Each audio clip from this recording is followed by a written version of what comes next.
Hello friends, मी रुचिता स्वागत करते पुन्हा एकदा इंग्लिश ग्रामर या आपल्या ऑनलाईन व्हिडिओ कोर्समध्ये।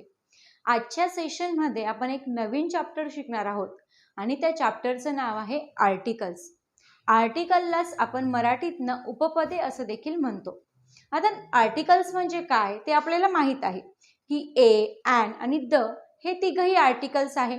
ही इन्फॉर्मेशन तर आपल्याला लहानपणापासूनच असते, परंतु ज्यावेळेस आपण स्पर्धा परीक्षेच्या तयारीला लागतो त्यावेळेस आपल्याला आर्टिकल्स म्हटल्याबरोबर त्याची डिटेल इन्फॉर्मेशन असणं माहिती असतं। मित्रांनो, हजारो लाखो विद्यार्थी स्पर्धा परीक्षेची तयारी करत असतात, परंतु या सर्वांमधनं आपल्याला पुढे कसं जायचंय, आपल्याला यशापर्यंत कसं पोहोचायचंय, आपल्याला नोकरीची संधी कशी मिळवायची आहे, तर ती आहे श्रमाने आणि कठीण परिश्रमांनी। ज्यावेळेस तुम्ही कोणतंही काम हाती घ्याल, ज्यावेळेस तुम्ही कोणतंही काहीतरी गोष्ट शिकायला लागणार, तर त्या गोष्टीत परफेक्शन असणं खूप महत्त्वाचं असतं। तर त्याच पद्धतीने आपण आर्टिकल्स देखील शिकणार आहोत, अगदी परफेक्ट। तर ज्यावेळेस आपल्याला आर्टिकल्स माहीत असतील तर त्यावेळेस त्यांचा उपयोग हा सेंटेन्समध्ये कशा पद्धतीने केला जातो किंवा कोणकोणत्या सेंटेन्समध्ये कशा पद्धतीने आपल्याला आर्टिकल्सचा यूज करायचा आहे किंवा काही सेंटेन्समध्ये आर्टिकल्सचा यूज देखील केला जात नाही, ते सेंटेन्स कोणते ते आपण कसं ओळखायचं त्याची इन्फॉर्मेशन आपण या सेशनमध्ये घेणार आहोत। चला तर मग सुरुवात करूया आजच्या या न्यू चॅप्टरला। तर आर्टिकल्सला मराठीतनं आपण उपपदे असं म्हणतो। आता आर्टिकल्स तीन प्रकारचे आहेत, हे तर आपल्याला लहानपणापासूनच शिकवले जाते। तर तीन प्रकारचे आर्टिकल्स कोणते? ए, ॲन आणि द। ठीक आहे, हे तीन आर्टिकल्स आहेत हे आपल्याला माहित आहे, परंतु याचा योग्य वापर कशा पद्धतीने केला जातो ते आपल्याला माहित नसतं, ते आपण जाणून घेऊया। तर ए आणि ॲन या दोघही आर्टिकल्सचा वापर इनडेफिनाइट सिंग्युलर नाउनच्या अगोदर केला जातो। आता तुम्ही म्हणाल की इनडेफिनाइट सिंग्युलर नाउन म्हणजे नेमकं काय असतं, ते आपण देखील समजून घेणार आहोत। तर इनडेफिनाइट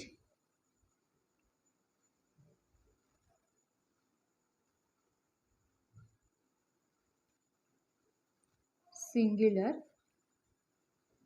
नाउन। ठीक आहे, इनडेफिनाइट सिंग्युलर नाउनच्या अगोदर आपण ए आणि ॲन या आर्टिकल्सचा वापर करत असतो। आता इनडेफिनाइट सिंग्युलर नाउन म्हणजे काय?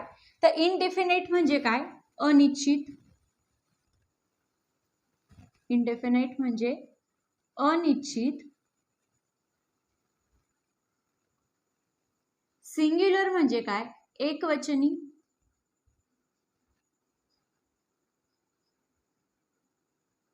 आणि नाउन म्हणजे काय? नाम। मग अनिश्चित एकवचनी नामाच्या अगोदर आपण ए किंवा ॲन या आर्टिकल्सचा वापर करत असतो। मग ज्यावेळेस कोणतीही गोष्ट एक असेल, ठीक आहे, ज्यावेळेस कोणतीही गोष्ट एक असेल त्या अगोदर आपण ए किंवा ॲन या दोघही आर्टिकल्स पैकी एका आर्टिकलचा वापर करत असतो।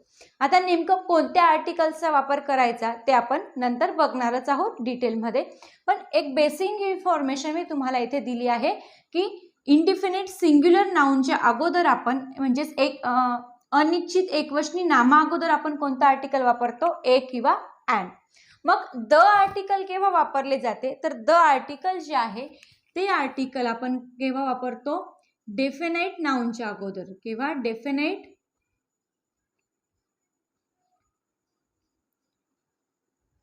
नाउन। तर डेफिनाइट नाउन म्हणजे काय? निश्चित नामाच्या अगोदर। डेफिनाइट नाउन म्हणजे निश्चित नाम। ठीक आहे, निश्चित नामाच्या अगोदर जर आपल्याला आर्टिकल वापरायचं असेल तर त्यावेळेस आपण द हे आर्टिकल वापरतो। ठीक आहे, आता ह्या दोघं बेसिक ज्या गोष्टी आहेत ते तुम्हाला क्लिअर झाल्या असतील की एक गोष्ट असेल जी आपल्याला अनिश्चित असेल किंवा आपल्याला माहित नसेल, त्या गोष्टी सोबत आपण ए किंवा ॲन हे आर्टिकल्स वापरतो। ज्यावेळेस एक डेफिनाइट गोष्ट असेल, एक एखादीच एकच गोष्ट असेल किंवा एक निश्चित गोष्ट असेल त्यावेळेस आपण द हे आर्टिकल वापरतो. ठीक आहे, एवढं समजलं.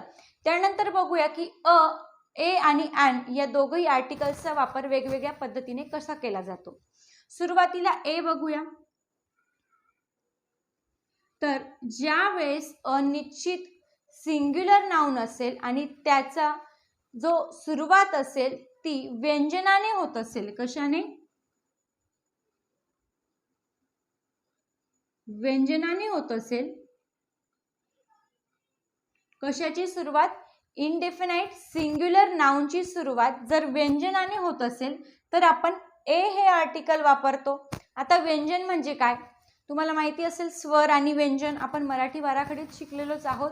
त्यालाच ओव्हल्स असं म्हणतो स्वरांना. तर ए, ई, आय, ओ, यू हे काय आहेत? स्वर आहेत. हे स्वर सोडून जे बाकीचे सर्व जे बाराखडीत अक्षर आहेत त्याला आपण व्यंजन असं म्हणतो. मग ज्या शब्दाची सुरुवात, ज्या इनडेफिनाइट सिंग्युलर नाउनची सुरुवात व्यंजनाने होतो त्याच्या सुरुवातीला आपण ए हे आर्टिकल वापरतो. मग ॲन हे आर्टिकल आपण केव्हा वापरतो ते बघूया.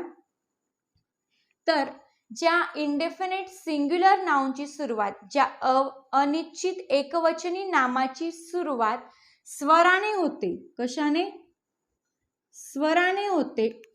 त्याच्या सुरुवातीला आपण ॲन हेच आर्टिकल वापरतो. आता स्वर कोणते आहेत मी लिहून देते इथे. ए, ई, आय, ओ आणि यू हे काय आहेत? स्वर आहेत.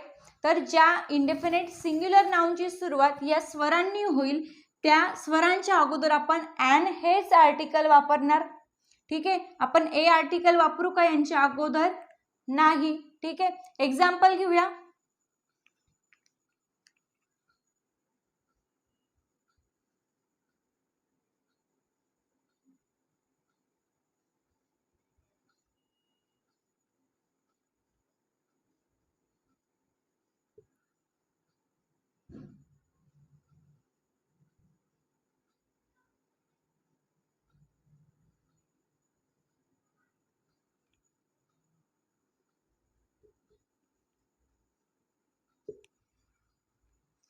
ठीक आहे, ही एट डॅश ॲपल, शी सॉ डॅश टायगर. ठीक आहे, दोन एक्झाम्पल आपण घेतलेले आहे. आता ही एट त्यानंतर डॅश आणि ॲपल आहे. ठीक आहे, तर ॲपल काय आहे? ॲपल काय आहे दिलेलं? सिंग्युलर दिलेलं आहे. आणि कोणत्या निश्चित ॲपल विषयी येथे सांगितलं गेलंय का? नाही. म्हणजेच ॲपल काय आहे? इनडेफिनाइट सिंग्युलर नाउन आहे, सिंग्युलर आहे. ठीक आहे, ॲपल काय आहे? सिंग्युलर आहे, एकवचनी आहे आणि इनडेफिनाइट आहे. त्यामुळे आणि सुरुवाती ॲपलची जी सुरुवात आहे स्पेलिंगची ती कशाने झालेली आहे?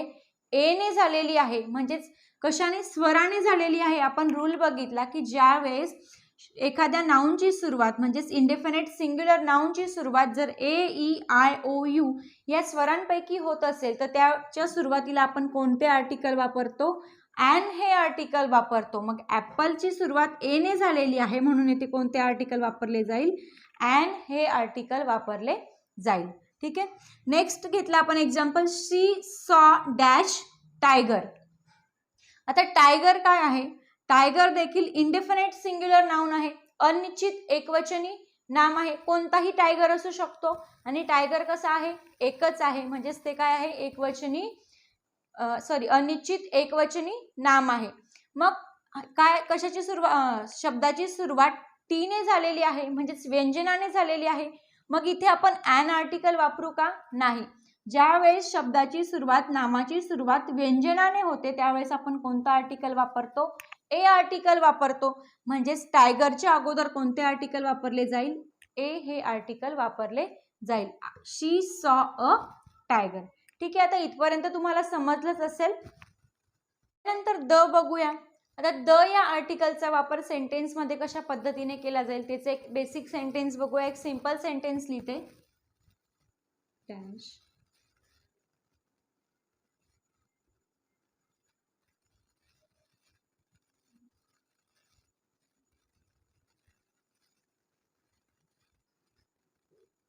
ठीक आहे, dash sun it's very hot. आता मला सुरुवातीला एक सांगा की सण किती आहेत? तुम्ही म्हणाल सण तर एकच आहे. मग जर सण एक असेल तर सण काय आहे? डिफिनेट नाउन म्हणजेच काय? निश्चित नाम आहे. सण जर एक असेल तर काय आहे? तो एक निश्चित आहे की नाही? मग जे निश्चित नाम असेल त्याच्या सुरुवातीला आपण कोणते आर्टिकल वापरतो? द हे आर्टिकल वापरतो. मग या सेंटेन्समध्ये कोणते आर्टिकल वापरले जाईल? द हे आर्टिकल वापरले जाईल. कारण सण काय आहे? सण हे एक निश्चित नाम आहे. काय आहे? निश्चित नाम आहे किंवा डिफिनेट नाउन असं देखील आपण त्याला म्हणू शकतो. मग डेफिनेट नाउनच्या अगोदर आपण कोणते आर्टिकल वापरणार? द हे आर्टिकल आपण वापरणार. सेंटेन्स होईल the sun is very hot, म्हणजे सूर्य काय आहे? खूप उष्ण आहे. ठीक आहे. तर मित्रांनो, तुम्हाला आर्टिकल्सची बेसिक इन्फॉर्मेशन आजच्या सेशनमध्ये दिलेली आहे. एक्झाममध्ये ज्या पद्धतीने आपल्याला प्रश्न विचारले जातात त्याचं सेशन मी उद्यापासून घेणारच आहे. नक्कीच तुम्हाला त्याचा फायदा होईल आणि येणाऱ्या एक्झाममध्ये कशा पद्धतीने प्रश्न विचारले जातील त्याची देखील तुमची तयारी होईल. त्याचप्रमाणे आयोगाने विचारलेल्या क्वेश्चन पेपरचं ॲनालिसिस देखील आपण घेणार आहोत. तर आज आपण आर्टिकल्स या चॅप्टरला सुरुवात केली. आर्टिकललाच मराठीतनं उपपदे असं देखील म्हणतो. तर ए, ॲन आणि द हे 3 आर्टिकल्स आपण बघितले. लहानपणी आपण ते शिकलेलंच असो, परंतु एक रिव्हिजन म्हणून मी तुम्हाला एक बेसिक इन्फॉर्मेशन दिलेली आहे आजच्या सेशनमध्ये. त्यात आपण बघितलं की ए आणि ॲन हे जे आर्टिकल आहे ते आपण इनडिफिनेट सिंग्युलर नाउन म्हणजेच अनिश्चित एकवचनी नामाच्या अगोदर आपण वापरत असतो. त्याचे एक्झाम्पल्स आपण देखील घेतले. त्यापैकी बघितलं की ए जे आर्टिकल आहे ते व्यंजनांच्या अगोदर आपण वापरत असतो. जे शब्द किंवा जो इनडेफिनेट सिंग्युलर नाउन आहे ज्याची स्पेलिंगची सुरुवात व्यंजनाने होते त्या अगोदर आपण ए आर्टिकल वापरतो. त्यानंतर आपण बघितले की ज्या शब्दाची सुरुवात ए, ई, आय, ओ, यू या स्वरांनी होते त्याच्या सुरुवातीला आपण ॲन हे आर्टिकल वापरतो. ठीक आहे.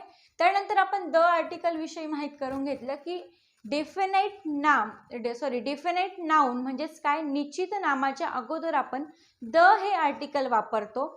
जी गोष्ट किंवा जे नाम निश्चित आहे त्याच्या अगोदर आपण द हे आर्टिकल वापरतो. त्याचे एक्झाम्पल देखील आपण बघितलं. पुन्हा भेटू एका न्यू सेशनमध्ये. Have a nice